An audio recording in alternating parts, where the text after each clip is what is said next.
Bienvenidos a Un Estudio en la Palabra, una serie de estudios bíblicos enfocados en la cruz de Cristo.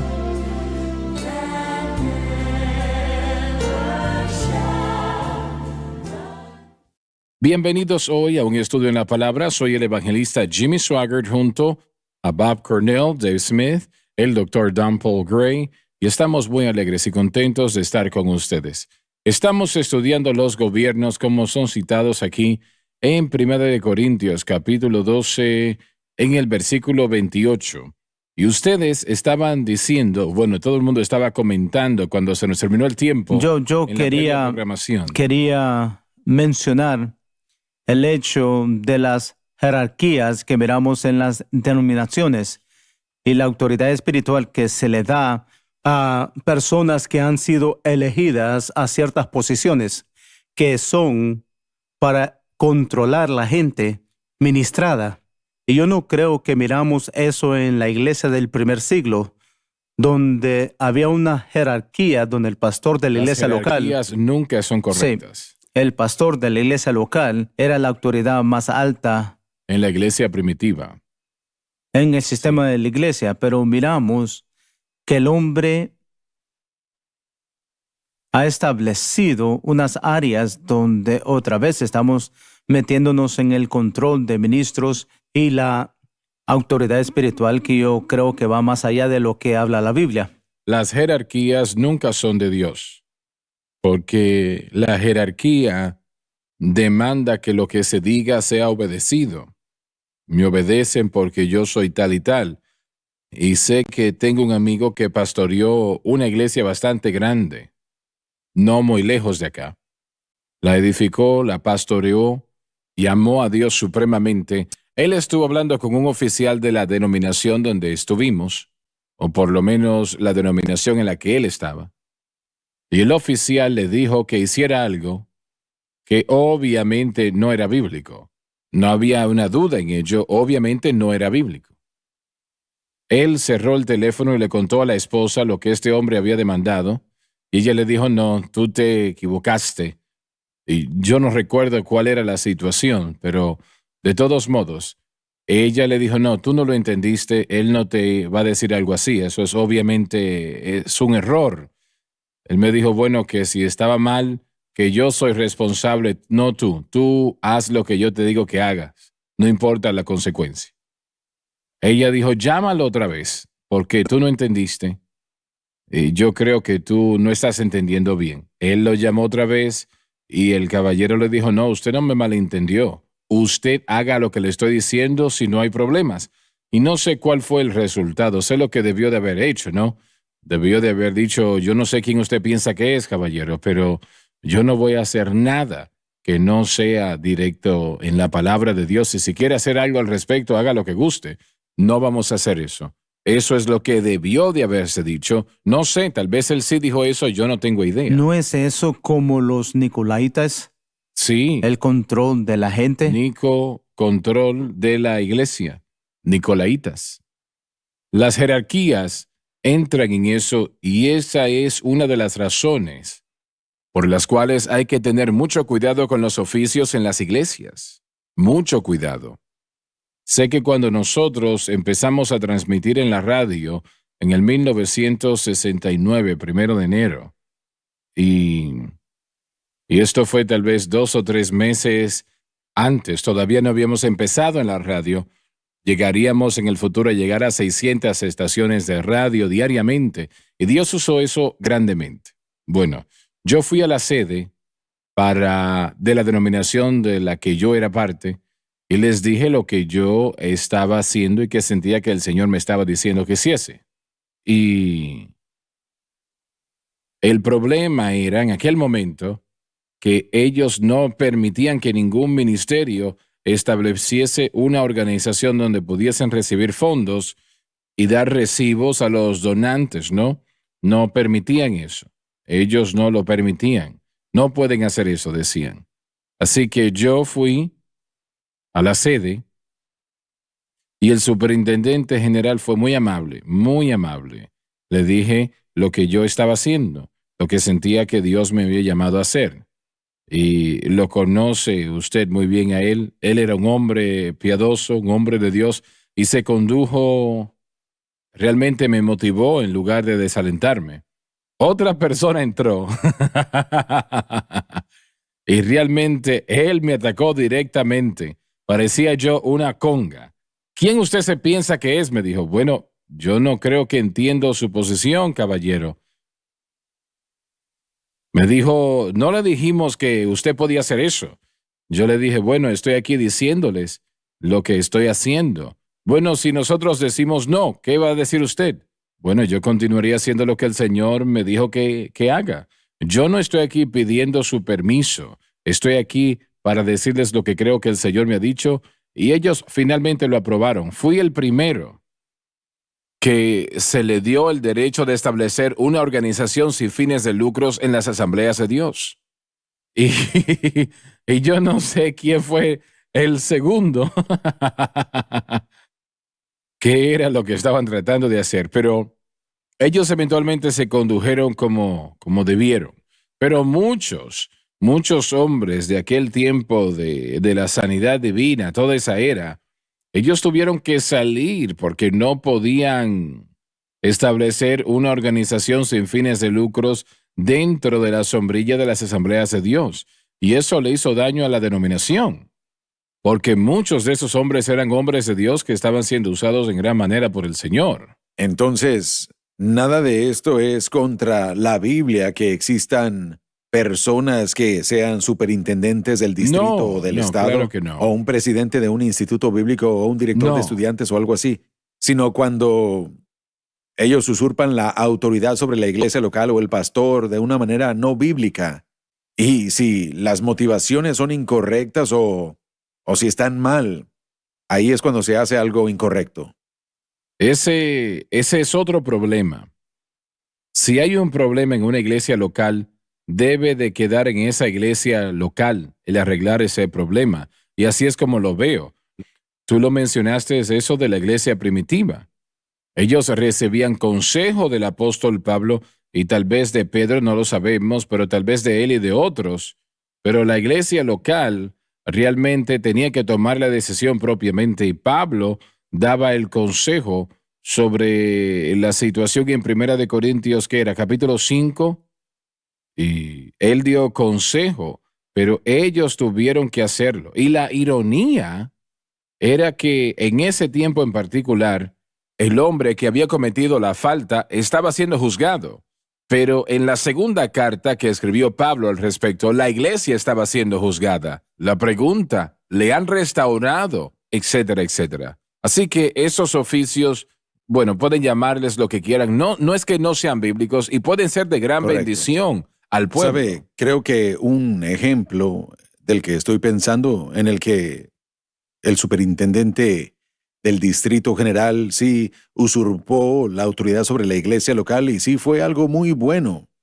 Era un amigo mío que, bueno, en un estado del oeste, yo lo había conocido, él pastoreaba una iglesia de las Asambleas de Dios, había yo ministrado para él, habíamos tenido unos buenos servicios, lo había conocido ya muchos años, nos habíamos hecho buenos amigos y para no hacer la historia larga, él se convirtió al catolicismo. ¿En serio? Sí, mire, fue algo que aún es una de las cosas más extrañas que yo he experimentado entre Claro. una persona que yo conozca de cerca. Yo conocí a este señor, una persona muy linda. Dios lo había salvado de una vida de drogas y de una vida de destrucción. Él hubiera estado muerto desde hace mucho tiempo si el Señor no lo hubiera salvado. Lo llamó al ministerio, estaba predicando el mensaje de la cruz y se encontró con un tipo de material de un apologético católico sobre la iglesia o los fundadores de la iglesia y de la iglesia católica. Él lo leyó todo y algunas otras cosas sucedieron. Y él dijo que para cuando terminó todo, bueno, él se convirtió en católico. Y cuando yo escuché, yo le llamé por teléfono y le pregunté, le dije, ¿es esto verdad? Y bueno, fue una de las conversaciones más estrambóticas que yo he tenido, pero para no hacer la historia larga, él trató de convertir a su pueblo local en esa iglesia, una iglesia de las Asambleas de Dios, al catolicismo. El superintendente del distrito escuchó, vino, entrevistó al predicador, al pastor, habló con él y las cosas eran verdad. Así que el superintendente del distrito le dijo, tú ya no eres pastor de esta iglesia, quedas fuera. Y ni siquiera puede vivir en la casa pastoral. Ahora le dieron tiempo para salir, fueron cortés en ese sentido, pero le dijeron ya no puede seguir de pastor en esta iglesia de las Asambleas de Dios. Estoy mal en pensar de que eso estuvo bien, yo creo que eso fue correcto. Claro, fue correcto. Yo diría que lo fue. Eso es algo de doctrina. Sí. Y él estaba llevando a la gente a otro evangelio, a otro Claro, Jesús. Claro. Y ellos tuvieron que entrar y yo creo que esa fue una buena decisión. Pero Sí. creo que probablemente esa iglesia local eventualmente te dejaré a ti responder a eso si han tomado los pasos para removerlo. Probablemente lo hubieran hecho, pero él era una persona muy determinada y carismática, aún lo es, una persona muy determinada y carismática. Hubiera peleado completamente. ¿Y hoy es un sacerdote católico? No es sacerdote, pero él está casado, así que no puede ser un sacerdote romano católico, pero él dice que él tiene un catolicismo bizantino que le permite a los sacerdotes estar casados, así Claro. que va en camino. Sí. Dios, eso es Sí, extraño. es muy extraño, una de las situaciones más estrambóticas con las que me he encontrado yo, sí. Pero después de que él terminó de leer ese material, él mismo me dijo que yo llegué a la conclusión que la Iglesia Católica fue la única verdadera iglesia. Y yo sentía fuertemente que él había sido seducido por espíritus de seducción. Claro que sí, Y fue esa fue una seducido. seducción Sí. completa. Definitivamente sí, fue seducido por un espíritu seductor, pero uno se pregunta, ¿pero cómo? Como traté de decirle al pueblo anoche, esta situación que vio Juan, siete cuernos y los 7 ojos, si una persona está caminando en la cruz como debe, yo no creo que ellos van a caer en eso. Realmente no creo que van a caer en ello. Tenemos que ir a la pausa. Ya volvemos. No se mueva.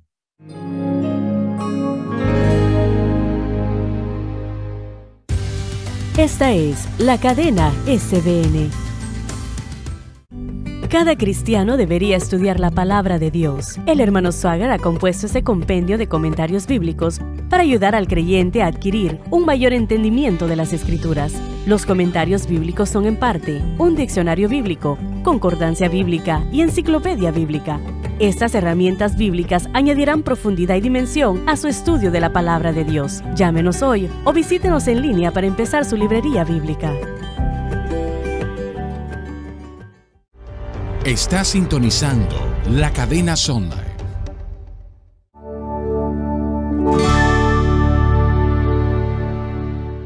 Estamos de vuelta.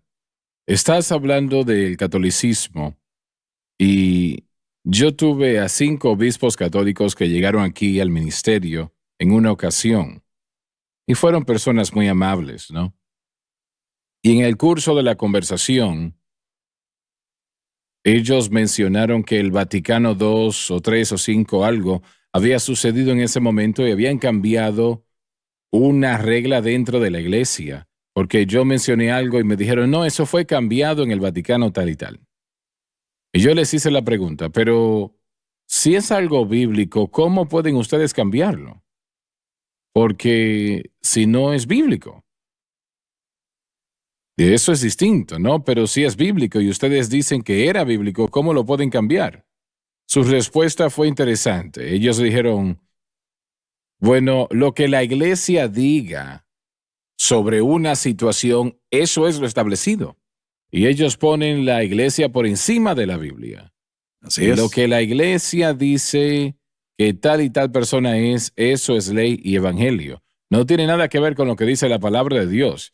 Les dije, ¿ustedes quieren decir que ustedes ignoran lo que dice la Biblia? Dijeron, no, no la ignoramos, pero lo que la iglesia dice, que la Biblia dice, eso es lo que ellos creen. ¿Qué no es eso añadirle a la escritura? Bueno, es anexar y removiendo también.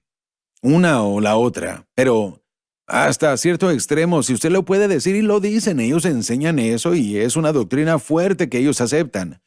Pero cuando usted analiza eso, ese mismo punto, es un error muy Claro serio. que lo es. No, leve, no se puede ignorar eso, Porque como usted dijo, usted o le añade o le quita. La iglesia es el Salvador en su manera de pensar. Correcto. Ahora, cuando usted estuvo en el seminario bautista, el otro realmente no era importante, pero el seminario bautista, ¿ellos daban instrucciones sobre el catolicismo? No lo hicieron. Jamás escuché de ello en lo absoluto. La mayoría de lo que yo entendí lo tuve que estudiar por mí mismo. Ya que Bien. estamos hablando del tema, yo recientemente he estado estudiando algunos de los aspectos, la vida, el ministerio de D.L. Moody, que fue uno de los más grandes evangelistas que ha llegado a vivir. Ministró al final de los 1800 y al principio de los 1900. Y él ministró un estimado, bueno, y esto fue antes de los medios modernos de comunicación, él ministró aproximadamente a más de 100 millones de personas, se ha declarado. Y bueno, sus multitudes a veces eran miles y miles de personas y vio a mucha gente venir a Cristo. Pero una de las cosas interesantes de D.L. Moody es que algunos de sus críticos de entonces y aún hasta del día de hoy era de que decían que D.L. Moody no era un separatista. Él no se separó, o que tal vez no se separó fuertemente en contra de la Iglesia Católica Romana. Su punto de vista, y él ministró antes de que se convirtiera en el grande, o más bien antes de que él se convirtiera en ese gran D.L. Moody, antes de que su nombre saliera a lo público, ministró mucho en la ciudad de Nueva York.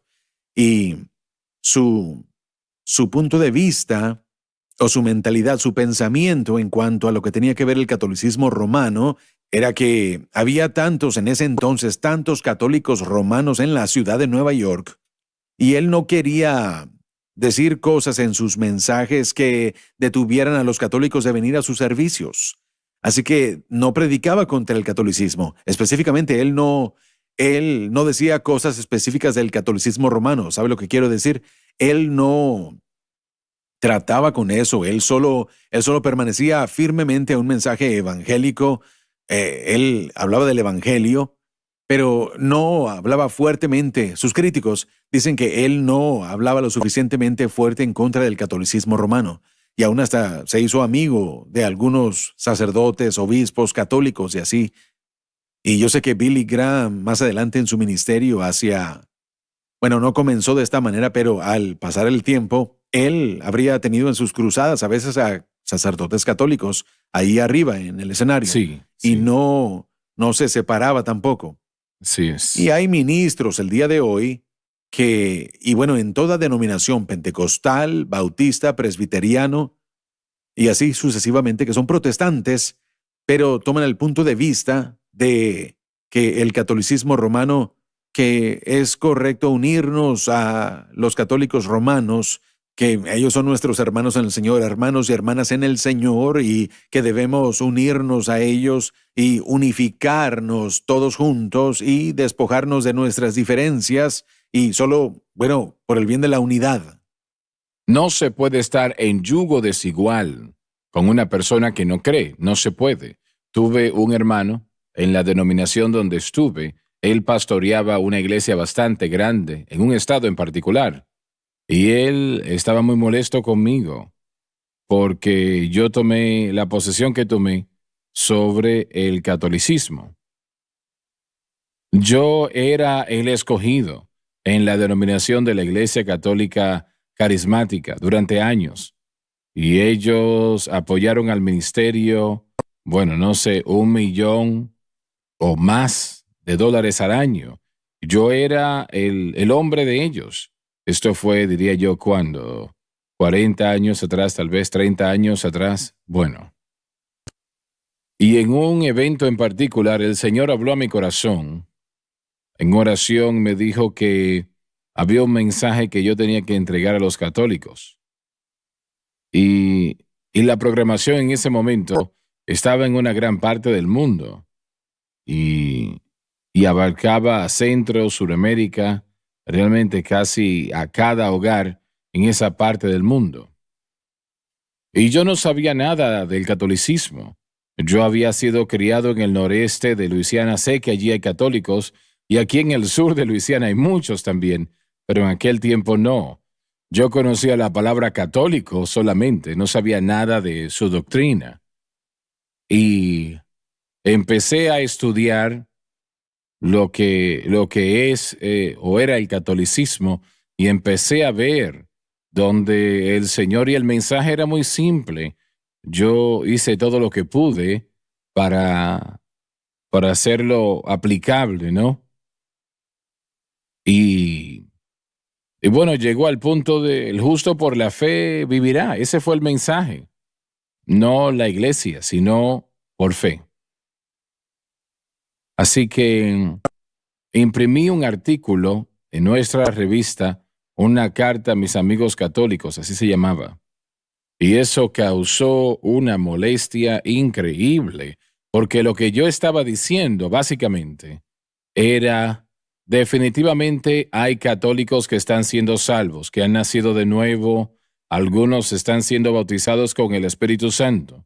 Y eso fue lo que dije de los católicos carismáticos. Y eso era genuino y verdadero. No era exageración, era real. Entonces, aquí viene el problema. Yo dije, si entregan su corazón al Señor, tienen que salir de esa iglesia, no pueden permanecer allí. La doctrina está mal, está muy mal. Ellos no creen en lo fundamental de la fe y no pueden permanecer allí.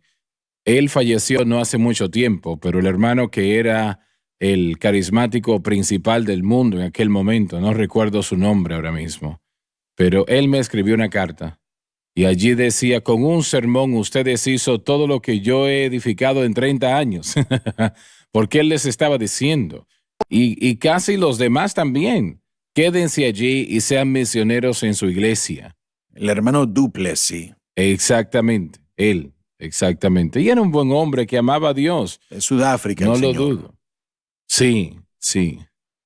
Ahí vino el problema. Van a tener que salir de allí, no pueden quedarse. Y este hermano se molestó mucho conmigo. Y estuvimos en una campaña sobre algo. Y él estuvo allí presente. Y él tuvo unas palabras para mí. Y le pregunté, ¿cuántos católicos usted ha visto salvos, caballero? Me dijo, bueno, no muchos que yo conozca. Le dije, bueno, nosotros hemos visto cientos y tal vez miles que han venido al conocimiento de salvación de Jesucristo hasta ese momento. Su respuesta fue, bueno, si lo haces a mi manera, vas a ver más. Y yo, bueno, usted no es un buen ejemplo de ello. El caso es que, bueno, no está presente. Mi personalidad es llevarme bien con la gente, no crear una división, ¿no? Sino llevarme bien con ellos. Pero supe en ese momento que Dios me había llamado a tomar la posición que tomé. No puedo decir que vimos sacerdotes salvos, pero sí a muchas monjas que vinieron al Señor, aparte de católicos miembros de la iglesia, ¿no? Pero Mi estimación sería millones de católicos salvos. bueno, no tengo yo idea de un número. Mejor dicho, el impacto.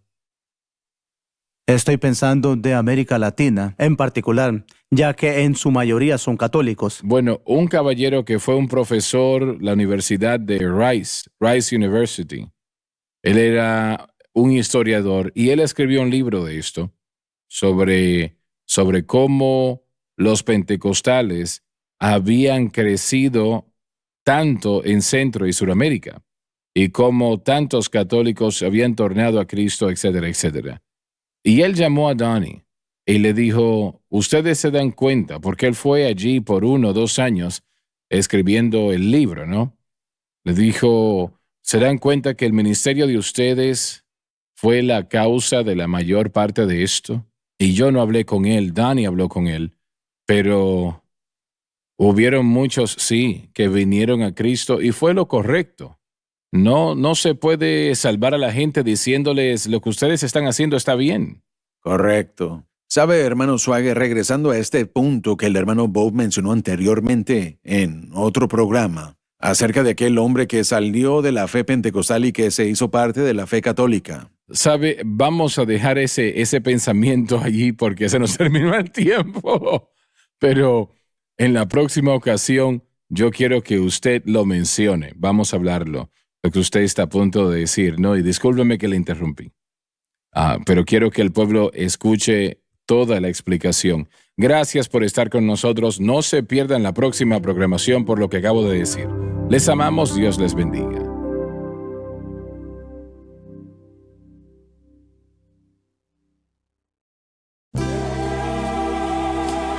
Gracias por sintonizar Un Estudio en la Palabra. Visite nuestro archivado de programas en línea en sonlifetv.com.